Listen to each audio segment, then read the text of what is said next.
I'm Mohsen Jamal and you watch Afghan News. Russian Foreign Minister Sergei Lavrov urged NATO to inform the UN Security Council about its plans to withdraw troops from Afghanistan. Following meetings of the Russian-French Security Cooperation Council, Lavrov told a press conference that NATO's withdrawal should be under the mandate of the Security Council. He said that Russia opposes a permanent presence of NATO troops in Afghanistan, saying the withdrawal must not be accompanied by an additional presence under a different pretext. Lavrov also said that Russia would like to see to what degree the Afghan forces and army are really ready to assume the responsibility for maintaining order in their country.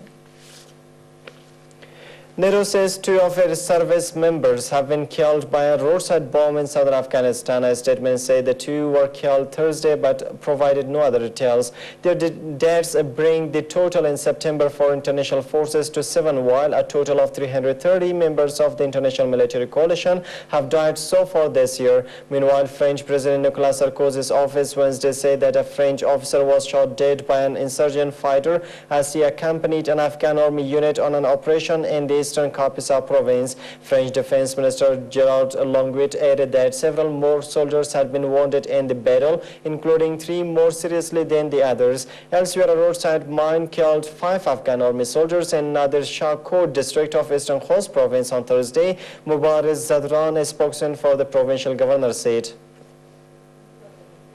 the United States should have used the killing of Osama bin Laden to declare victory and quickly withdraw from Afghanistan, and now faces an increasingly nationalist uprising in the country, a senior Saudi prince said on Wednesday. Prince Turki Al Faisal, a former Saudi intelligence chief and ambassador to Britain and the United States, said the Obama administration had not been given enough credit for removing the Al-Qaeda leader who was shot dead by U.S. Special Forces in Pakistan on May 1st.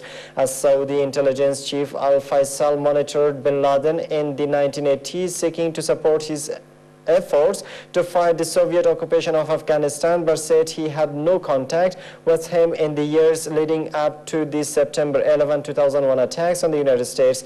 U.S. President Barack Obama has pledged to press ahead with the decade-long conflict in Afghanistan under a timetable that would see 10,000 U.S. troops withdrawn by the end of the year and another 23,000 by the end of next summer. The remaining 66,000 U.S. troops would be slowly withdrawn until a final transition to Afghan security control in 2014. 42 bodies have been retrieved after a Russian aircraft carrying ice hockey players to their first match of the season crashed near the city of Yaroslavl. Several former Olympic and NHL stars were on board the jet when it crashed on Wednesday, with 43 people, among them 36 ice hockey players, being killed.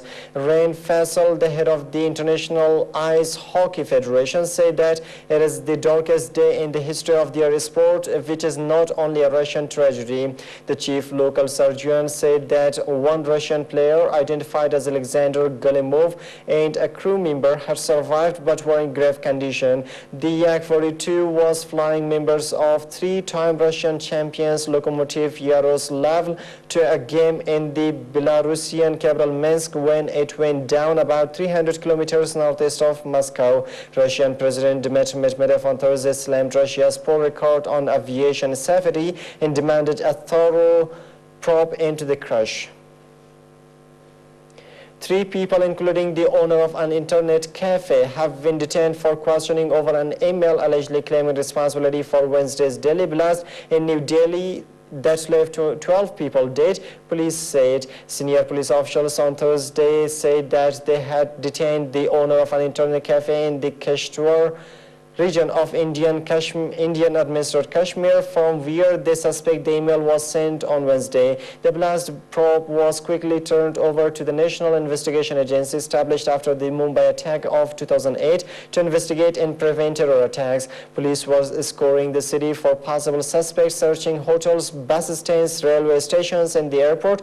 UK Bensal, a senior security official, said authorities are investigating the claim of responsibility allegedly made by the armed group Harakatul Jihad Islam and Al-Qaeda, linked with bases in Pakistan and Bangladesh. A Pakistan International Airlines aircraft made an unscheduled landing in Istanbul on Wednesday after a passenger on board the aircraft claimed to be carrying a bomb, Turkish media reported. Passengers were allowed to disembark and were seen being buzzed to the terminal building, while fire engines and ambulances stood close to the plane. There were conflicting accounts about the plane's route, and Turkish police could not be immediately reached for comment. Some media reports said the plane was headed from Manchester in Britain to Islamabad, while others said the plane was en route to London from Islamabad. Deposed Libyan leader Muammar Gaddafi has issued an audio message encouraging Libyans to take up arms against rebel forces and accusing the country's rebel-led National Transition Council of being a front for Western powers. In the message that was broadcast early on Thursday on Syria-based Al Raid TV, Gaddafi said that the rebels were spies for the Italians, France, and work with NATO in the United Kingdom. Gaddafi also dismissed reports that he had fled to neighboring Niger as psychological warfare and lies, adding that there was nothing unusual about a convoy of cars going to Niger. Meanwhile, Libyan fighters on Wednesday said to have surrounded Muammar Gaddafi within a 60-kilometer radius. Gaddafi, who was removed from power in August after an uprising against his rule, is believed to be traveling in a convoy of about 10 cars and may be using as a tent as shelter. Hisham Bouhaghir, who is coordinating the NTC efforts to find the former Libyan leader, said. Syrian forces backed by tanks killed at least 20 civilians in the city of Homs on Wednesday in one of the fiercest military assaults on urban centers to crush 6 months of pro-democracy protests, activists and residents said. Residents said the assault concentrated on all districts that have seen daily street demonstrations demanding the removal of President Bashar al-Assad. It came as the Arab League said that its Secretary General will visit Syria on Saturday and Arab foreign ministers will meet next week to convey concerns over the crackdown. Assad 45 has repeatedly said he is facing a foreign conspiracy to divide Syria, with the authorities blaming what they describe as terrorists for the bloodshed and say 500 police and soldiers have been killed, with the military deployed to protect the public. Arab League Secretary General Nabil El Arabi had originally been expected to travel to Damascus on Wednesday, but Arab diplomats said the visit was delayed at Syria's request. And that Republican presidential candidates have faced off in a debate over job creation in the race to pick a challenger to President Barack Obama in next year's U.S. elections. Almost as soon as Wednesday's debate began in Simi Valley, California, Rick Perry, the Texas governor, and Mitt Romney, the former Massachusetts governor, challenged each other's record creating jobs.